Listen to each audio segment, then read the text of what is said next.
आज जो हमारा टॉपिक है डिस्कशन का वो है डिमांड। इकोनॉमिक्स में ये चैप्टर है डिमांड। आज मैं आपको सिर्फ डिमांड क्या होता है वही समझाऊंगा, क्योंकि कोई भी चैप्टर आप पढ़ते हैं तो हर चैप्टर का एक टाइटल, अगर उसका मीनिंग आपको अच्छी तरह क्लियर नहीं है तो आपको पूरा चैप्टर समझ में आएगा ही नहीं। तो इसलिए आज के इस वीडियो में, इस लेक्चर में मैं आपको सिर्फ डिमांड का मीनिंग समझाऊंगा, तो आप ध्यान से समझिए। चलिए स्टार्ट करते हैं। Demand meaning. डिमांड का मतलब क्या होता है? क्वांटिटी यानी मात्रा, क्वांटम मात्रा। किसकी मात्रा? गुड या फिर सर्विस। डिमांड का मतलब क्वांटिटी ऑफ गुड और सर्विस। या तो क्वांटिटी होगी गुड की या सर्विस की, या तो माल की होगी या फिर सेवा की होगी।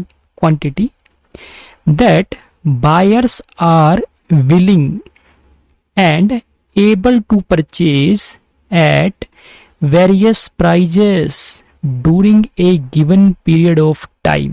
मतलब डिमांड क्या है? क्वांटिटी है गुड और सर्विस की, जिसको जो बायर यानी जो खरीदने वाला है, बायर एक निश्चित समय पर अलग अलग कीमतों पर, डिफरेंट प्राइस होते हैं, अलग अलग कीमतों पर किसी भी गुड या सर्विस की जो क्वांटिटी बायर्स एक पर्टिकुलर समय पे, एक निश्चित समय पे, अलग कीमतों पर, जब वो उस गुड या सर्विस की क्वांटिटी को विलिंग यानी वो इच्छुक होता है खरीदने के लिए और एबल होता है, तो उसको बोलते हैं डिमांड। विलिंग और एबल ये बहुत ही इंपॉर्टेंट वर्ड है, स्पेशली अगर मैं बात करूँ डिमांड के मीनिंग की, तो इसलिए मैंने हिंदी में भी लिखा हुआ है। विलिंग मतलब कोई चीज को पे करने के लिए इच्छुक होना चाहिए कस्टमर। मान लो एग्जाम्पल के माध्यम से मैं आपको एक्सप्लेन करता हूँ। सबसे पहले डिमांड है। एग्जाम्पल, मिस्टर राम है, वो आइसक्रीम लेते हैं। आइसक्रीम का जो रेट प्राइस है, 1 रुपए की एक आइसक्रीम है। तो मिस्टर राम ने अगर 3 आइसक्रीम लेने का मन है, 3 आइसक्रीम लेने का मन है, उसके लिए उनके पास 3 रुपए भी है, तो मिस्टर राम 3 आइसक्रीम लेना चाहते भी हैं और उनके पास 3 रुपए यानी मीन्स टू पे करने के साधन है। इस 3 रुपए को ये पे करना चाहते हैं इन आइसक्रीम के लिए, तो ये क्या है? डिमांड। लेकिन अगर मैं बात करूं इकोनॉमिक्स की, तो इकोनॉमिक्स के अंदर अगर इफेक्टिव डिमांड की बात करें हम, तो इफेक्टिव डिमांड होने के लिए 3 एलिमेंट्स की रिक्वायरमेंट होती है। सबसे पहले डिजायर होना चाहिए, यानी कोई चीज को लेने की इच्छा भी तो होनी चाहिए माइंड में सबसे पहले। फिर दूसरा मीन्स यानी साधन होने चाहिए परचेस करने के। साधन का मतलब जैसे रुपए होने चाहिए, मनी होना चाहिए। उसके बाद willingness to use those means for that purchase, यानी ये परचेस करने के लिए जो आपके पास साधन है, जो मीन्स है, इन साधन को यूज करने की विलिंगनेस होनी चाहिए आपको परचेज करने के लिए। यानी परचेज करने के लिए जो आपके पास रुपए है, जो 10 रुपए है, इसको खर्च करने के लिए भी आप रेडी होने चाहिए। इसको बोलते हैं विलिंगनेस।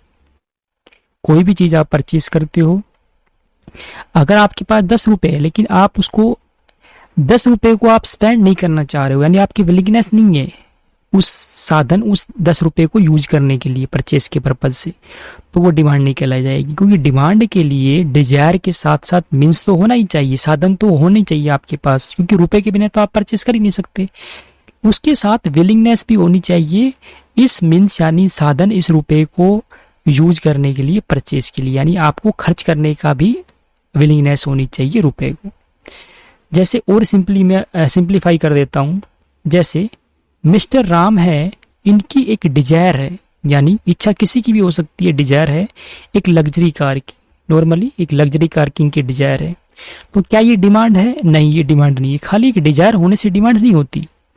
डिमांड के लिए मिस्टर राम के पास मनी है 30 लाख, 30 लाख रुपए है, और मिस्टर राम जो है इस कार यानी लग्जरी कार को परचेस करने के लिए, इस 30 लाख रुपए को पे करने के लिए विलिंग है, यानी वो रेडी है पे करने के लिए।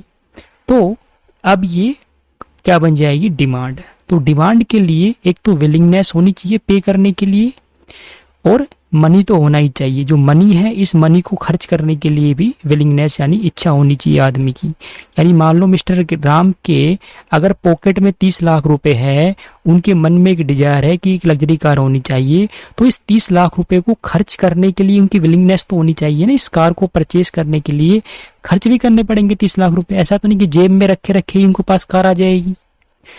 तो डिमांड के लिए 3 एलिमेंट्स का होना बहुत जरूरी है। डिजायर के साथ साथ एक तो साधन मीन्स होने चाहिए परचेस करने के, और तीसरा इंपॉर्टेंट विलिंगनेस होनी चाहिए मीन्स को यूज करने की, यानी रुपए खर्च करने की आप रेडी भी होने चाहिए। यानी जो परचेजर है, जो बायर है, वो रेडी होना चाहिए।